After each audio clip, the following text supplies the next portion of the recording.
32, 21, 11, 5 ये सिर्फ संख्याएं नहीं हैं, ये मानव जाति के पतन की कहानी है। गरुड़ पुराण के अनुसार कलयुग के अंत तक मनुष्य मात्र 1 फुट का रह जाएगा और उसकी आयु होगी सिर्फ 20 वर्ष।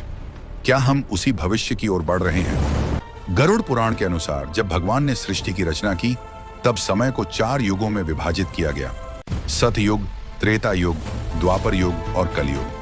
हर युग में मानव की आयु, शक्ति, कद और धर्म पालन की स्थिति अलग अलग निर्धारित की गई। सबसे पहला युग था सतयुग, जिसे सत्य, तप और धर्म का युग कहा गया है। शास्त्रों के अनुसार इस युग में मनुष्य की औसत लंबाई लगभग 32 फीट होती थी और उसकी आयु 1 लाख वर्षों तक मानी जाती थी। मानव अत्यंत तेजस्वी, बलशाली और दिव्य गुणों से युक्त था। इसी काल में भगवान ने मत्स्य, कूर्म, वराह और नरसिंह जैसे अद्भुत अवतार धारण किए। समुद्र मंथन जैसी महान घटना भी इसी युग में हुई, जब सृष्टि की रक्षा के लिए भगवान शिव ने विष का पान कर नीलकंठ स्वरूप धारण किया।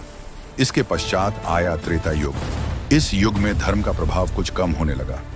मनुष्य की लंबाई घटकर लगभग 21 फीट रह गई और आयु घटकर 10,000 वर्षों तक सीमित हो गई। इसी युग में भगवान ने वामन, परशुराम और मर्यादा पुरुषोत्तम श्री राम के रूप में अवतार लेकर अधर्म का नाश किया और धर्म की पुनः स्थापना की।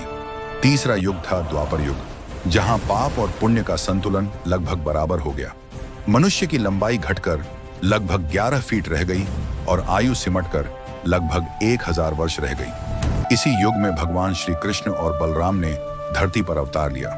महाभारत जैसा महायुद्ध हुआ, जिसने धर्म और अधर्म के बीच अंतिम निर्णायक संघर्ष को जन्म दिया।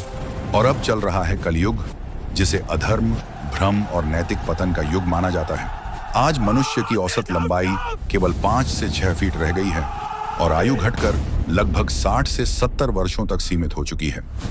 गरुड़ पुराण में संकेत मिलता है कि कलयुग के अंतिम चरण में मनुष्य की आयु मात्र 20 वर्ष रह जाएगी और उसका कद केवल 1 फीट का रह जाएगा। जब अधर्म अपने चरम पर होगा, तब भगवान विष्णु कल की अवतार लेकर पृथ्वी पर धर्म की पुनः स्थापना करेंगे। अगर आप भी मानते हैं कि कलयुग का अंत निकट है, तो कमेंट में लिखें, जय श्री कल की।